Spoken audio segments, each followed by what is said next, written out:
ちは、あーです。今回はグリーンマックス製のクモハ51組み立て動画後編となります。接着したボディ2組の接着剤が乾燥したので組み合わせをしていきます。接着面にタミヤのセメント塩キャップを塗布してボディを合わせます。組み合わせることでボディの箱型が完成しました。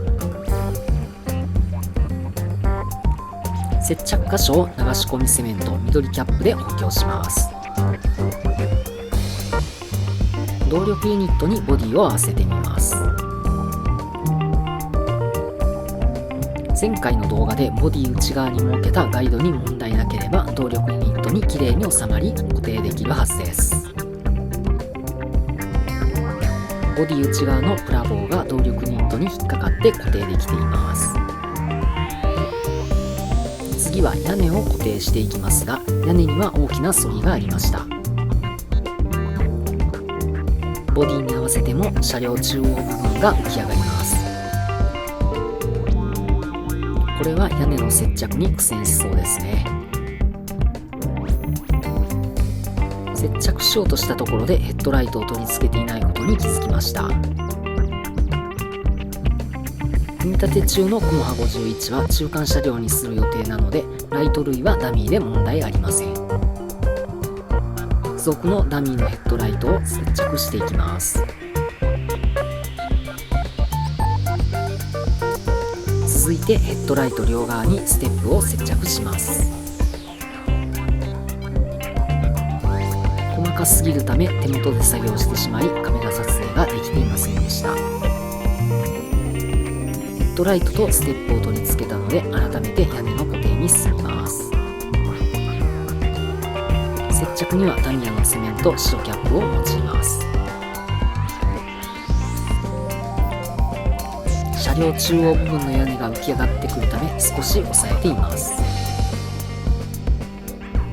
セメントの接着力は偉大ですね。強い反りがあったにもかかわらずしっかりと接着できました。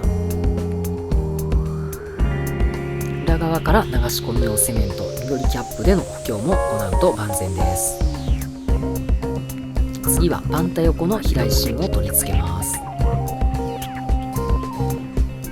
ちらも裏側から流し込み用セメントで接着していきます。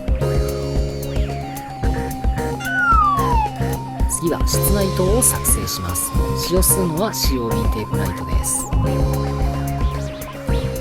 屋根の長さに合わせて適当な長さでカットします。基板に電解コンデンサとブリッジダイオードをハンダ付けしていきます。ブリッジダイオードは前進後進でプラスマイナスの極性が変わってもライトへの電流の極性を統一するために必要です。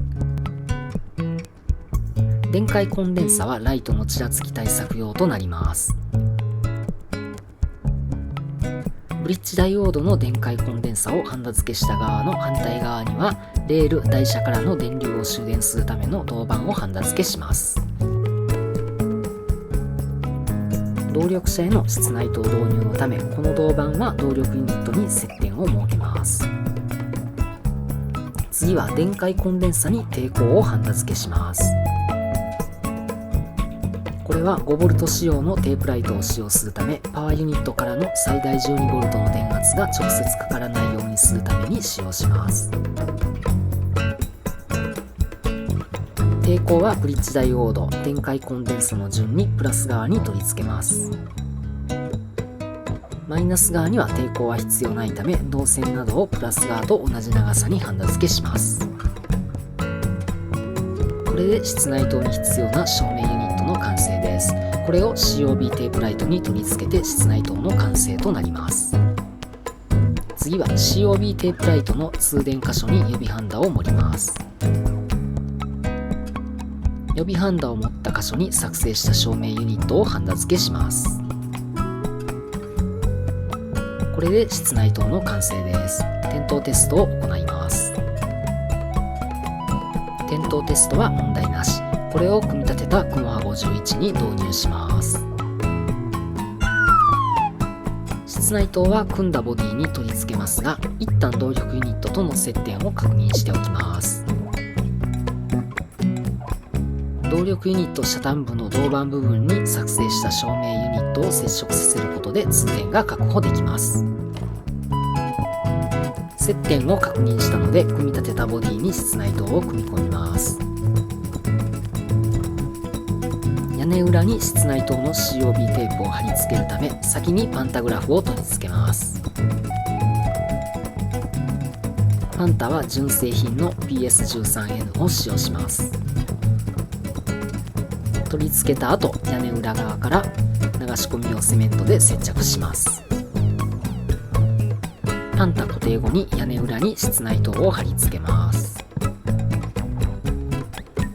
室内灯を取り付けた状態はこんな感じになります。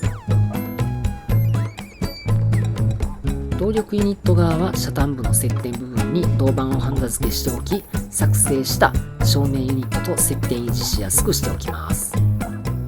室内灯を取り付けたボディを動力ユニットに固定して組み込み完了です。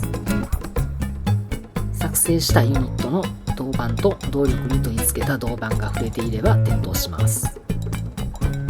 ボディが浮かぶようであれば銅板の曲げ具合が足りていない可能性が高いので微調整を繰り返していきましょう。通電と点灯は確認できましたが、ボディがきちんと収まりません。若干浮き気味なので銅板をもう少し強く曲げておきます。室内灯組み込み完了後は仕上げにシャバンインレタを転写していきます。シャバンインレタはグリーンマックスの旧型黒電用を使用します。ク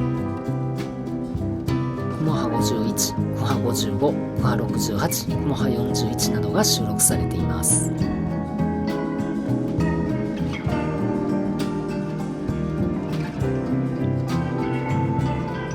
シャバンインレタの転写完了です。普段トミックスの HG 製品などのシャバンインレタは使用していません。シャバンへのこだわりがないこととインレタ未使用で残しておきたいためです。しかし GM キットに関してはもし16組み立て時に見栄えが結構変わると感じてキットへのシャバン転写は行うことにしました。立てるなら納得いくように加工してみようという感じでしょうか。これで室内灯入りのクモハ51動力車の完成です。一緒に編成を組む旧型黒電の車両が他にもあるので、全て完成後に走行動画を投稿する予定です。また他にも前照灯、尾灯を作成して組み込む車両キット組み立て動画も投稿を予定しています。投稿まで少し間が空くかと思いますが、またご視聴いただけるとありがたいです。クモハ51の組み立て動画後編はここまでです。ご視聴ありがとうございました。